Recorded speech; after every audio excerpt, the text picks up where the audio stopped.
It is not worth your life. Do not pay. If you can't pay for your car anymore, hide it. They're not going to look for it forever. Money is just a number. Money is not real. I'm done paying my credit card bills. I didn't pay them off. I'm done paying them. If you use Klarna, you do not have to pay the money back because the owners of Klarna are not in the United States. Why would you pay back someone who lives across the globe? Buy up all the shit you can right now with Klarna, okay? And what are the Swedish people even gonna do about it? They don't live in America. They can't do anything. They live in Sweden. All right, we heard this genius. So now we're doing another round of TikToks. They're not doing anything Dave Ramsey is saying or suggesting. They are saying, I'm struggling and I decided that the rules don't apply to me anymore. So no more paying back student loans, no more paying back the credit cards, no Klarna, no fear. And this is coming from real pain. Some of it is coming from straight delusion, as you may see right here. And some of it sounds good until real life shows up with lawyers and the ability to take away your house or your vehicle. It's not as simple as they say, but we're going to talk about this. We're going to check some of these stories out and break them down. And we're going to separate what feels good to what actually is going to work. So this argument with this genius is that, yeah, listen, Klarna is in Sweden, but this guy says, I'm not paying it back. They're in Sweden. What are they going to do? Klarna does not need to live in America. They are able to operate a business in America. They can sell your debt to someone who does live in America. And that person absolutely knows where you live. Same comes with all types of things, student loans, whatever. You might want to quit a job to avoid garnishment, but what about the next job or the next? This mindset only works if you plan on never buying a home, financing a car, renting without a cosigner, or need credit to do absolutely anything important. Listen, if you can't pay for your car anymore, just stop fucking paying for it. Hide it. They're not going to look for it forever. If you can't afford your credit cards no more and it's stopping you from being able to invest in your business or your life or whatever, just stop fucking paying for it. But she ain't stopped paying for those nails. Those nails look very nice and they probably are expensive. But listen, hide the car. Don't pay those credit card bills, but you got to get your hair and your nails did. And you have to pay them because they're not going to let you do that for free. So make sure your priorities are straight. Just stop fucking paying for it. These banks don't give a fuck about you. These people don't give a fuck about you. But the nail stylist, the technician, that person cares about you. You're a number. They're trying to make money off you. That's all they care about. You quit paying, they're going to sell the debt off, and they're going to move on. They're going to probably get paid twice for it because they're going to still chase after you for the balance. They might sue you, just don't fucking answer the door. Yeah, maybe they could serve you in the newspaper, but probably they won't. It depends on where you live. But still, I'm just saying, don't let it ruin your life. Your mental health is more important. You could fix your credit. That shit's not going to be on your credit for 7 years. Like, you can dispute it off. There's credit repair. Like, you're not stuck. Like, if you need to, file bankruptcy. It really doesn't fucking matter. Shit is not as serious as they make it seem. Like, yeah, your wages can be garnished if you get served and the lawsuit goes to court. But if it goes to court, just get, like, legal aid. Legal aid will help you. They'll settle for, like, a fraction of the balance. All I'm saying is you're not trapped by debt. You're not trapped. Like, live your life. Invest in something that's going to make you more money. Stop. Like your nails. Invest in your nails. Stop paying this shit if it's ruining your life. That's all I'm saying. She seems like a really happy person. The car advice is really bad because they'll go hell and back to get that car. No, ma'am, them credit card people will sue you. One person agrees, exactly. Life is short. Debt dies with you. Stuff happens. You took a loan out. Why not just pay it? We're adults and let's be more responsible. She said boring. I don't know what that means. My mom did this and was taken to court for credit cards. They were about to take her wages, but she said she don't work anymore because she got kids and can't afford childcare, and they cut it in half and sold it to collections. Like right here, credit card companies can sue you. Car dealerships will repo your car. Most of them have trackers on them until you pay it off. If you own a business one day, you might need a business loan. You can't do that if you say F the bank. I'm going to stop paying. I recommend none of this. And I agree, that's just a terrible, terrible idea. I'm not paying my student loans. The government keeps threatening all these things they're going to do to people if they don't pay their student loans. I don't think they realize we don't care.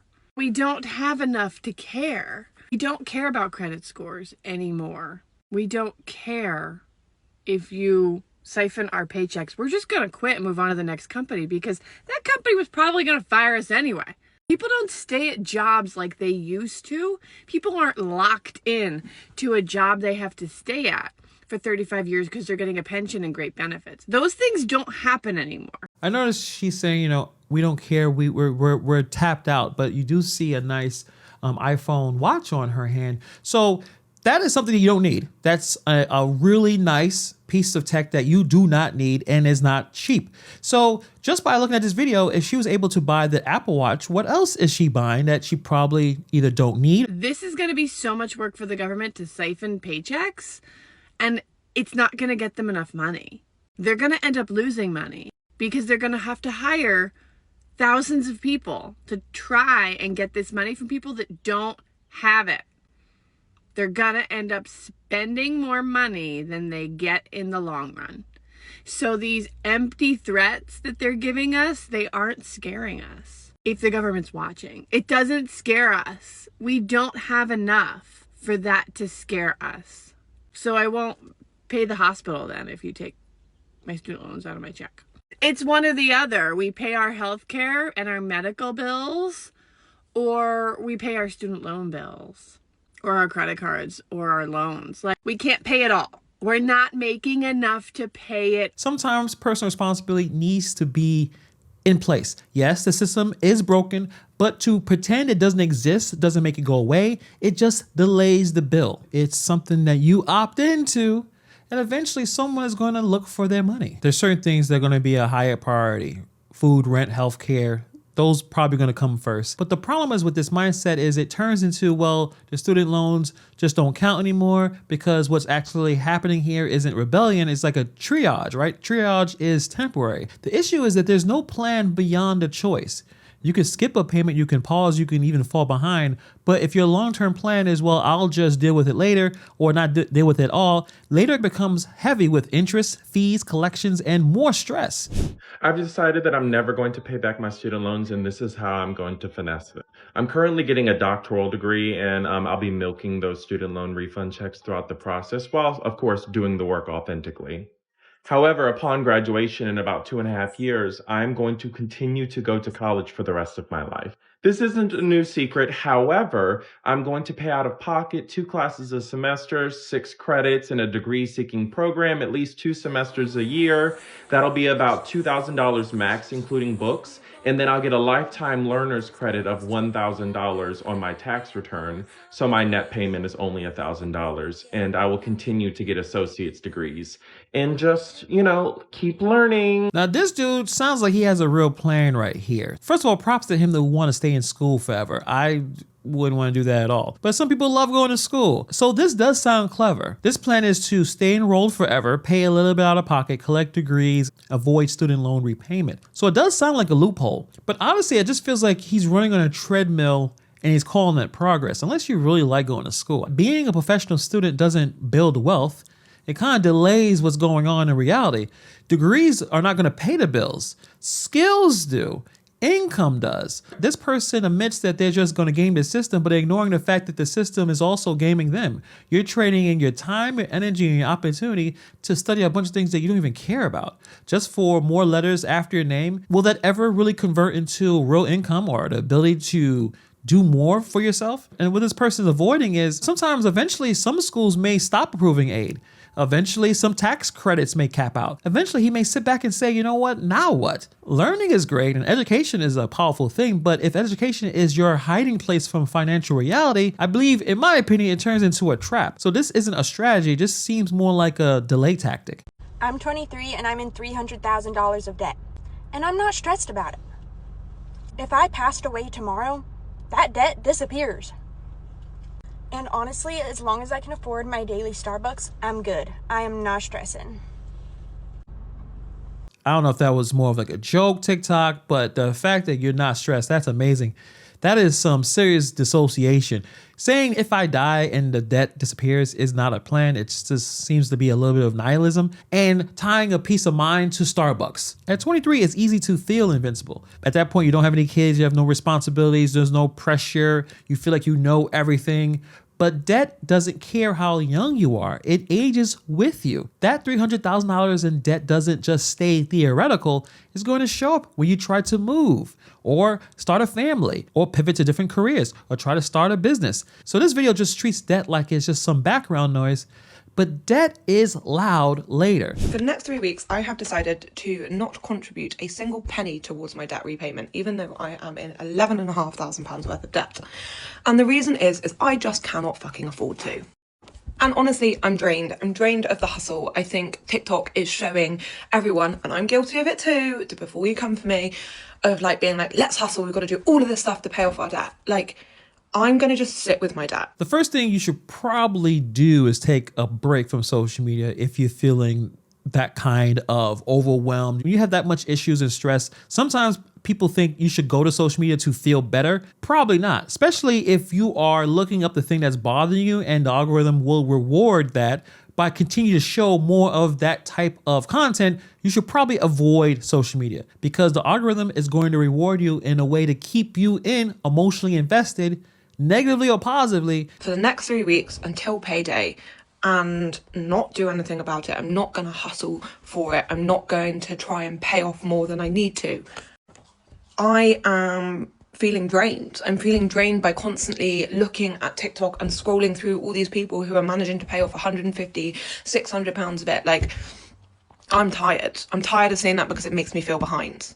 And I'm not, and that's okay. And you can see right here, she's burnt out. Burnt out is real. And the whole hustle culture is draining and is not necessarily realistic at points. But like I said before, TikTok is absolutely messing with your head.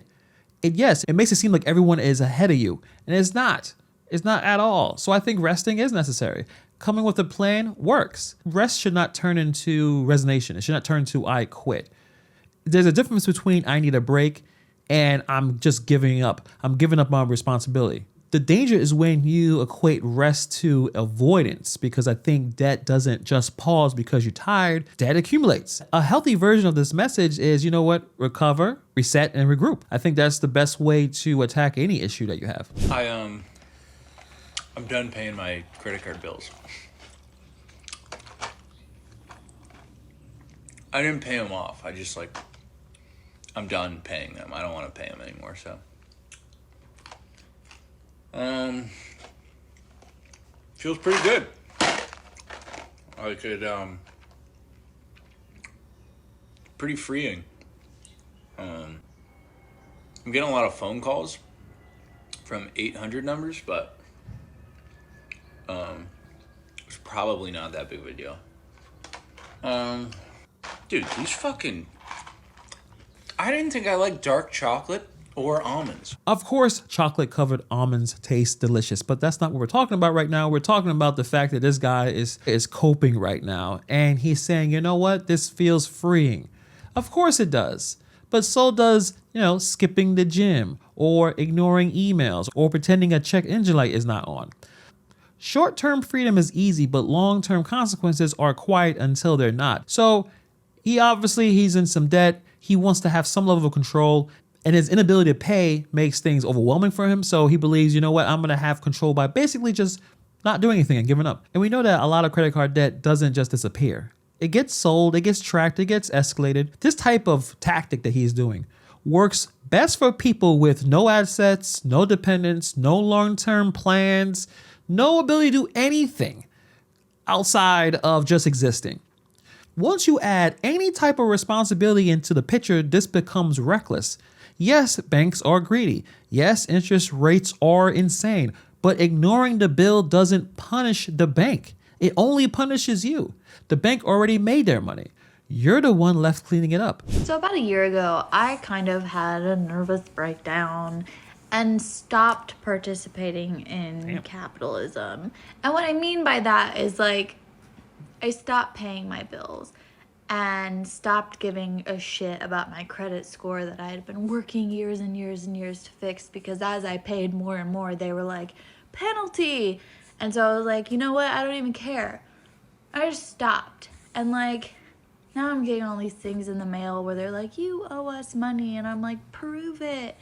And my credit score is somehow going up. It's like, we see all the hard work you've done at ignoring this, so like we're gonna give you points, because that's, I think, how it really works. I'm assuming those points will eventually go back down. I don't see how that's going to continue to do that. It is what it is, but you need a plan. I think having a plan would make you feel better in the short term and the long term.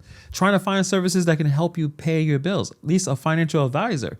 Realizing that, someone going deep into your budget to see what you're buying, seeing what you're spending your money on, maybe catching the things that you're doing that is contributing to your debt instead of just giving up. Anyway, I guess the point is none of this is real. We're on a big floating rock in the middle of, the universe, and it's all made up and the points don't matter. You're doing great. There's a whole lot of coping is happening here, and I don't think it's healthy for her. Obviously, I don't know if she actually suffered a nervous breakdown, but clearly she's going through it.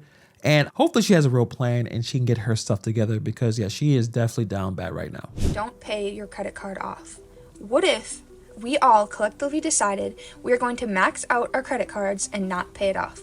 Like if we got I'm not doing that. a group of say like 100,000 people to max out their credit cards and then not pay it off, what are they going to do? That already happens.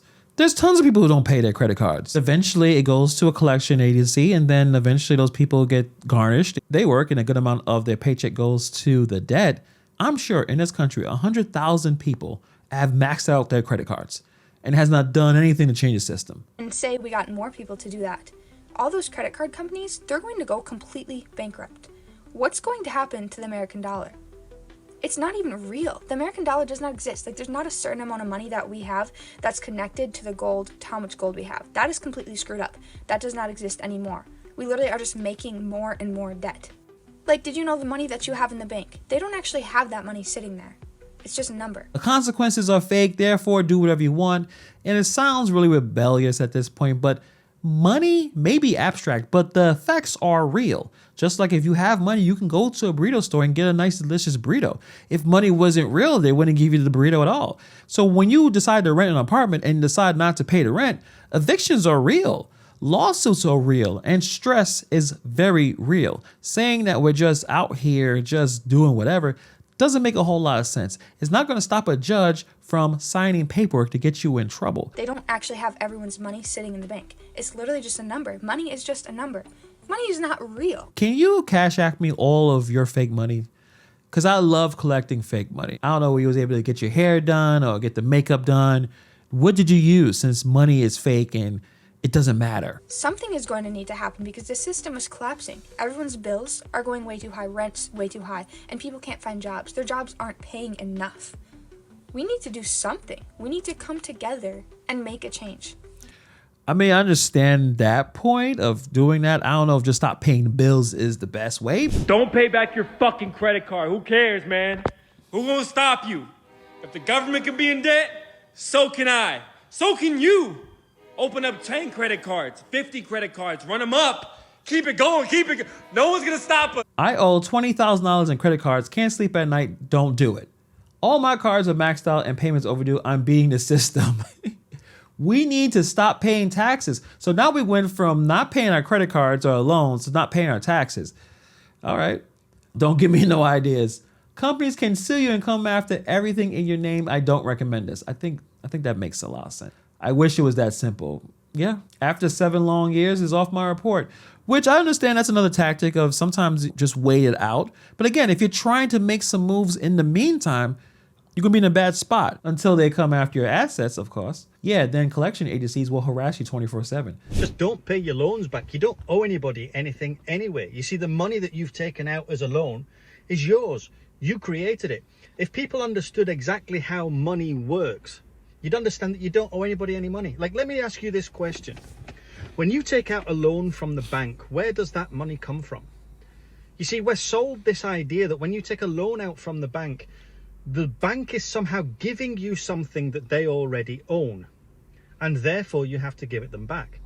But the thing is, when you take out a loan, that money didn't exist until you signed that piece of paper and gave the order to the bank to create that money. You created the money. Your signature created the money. You are the backing for the loan.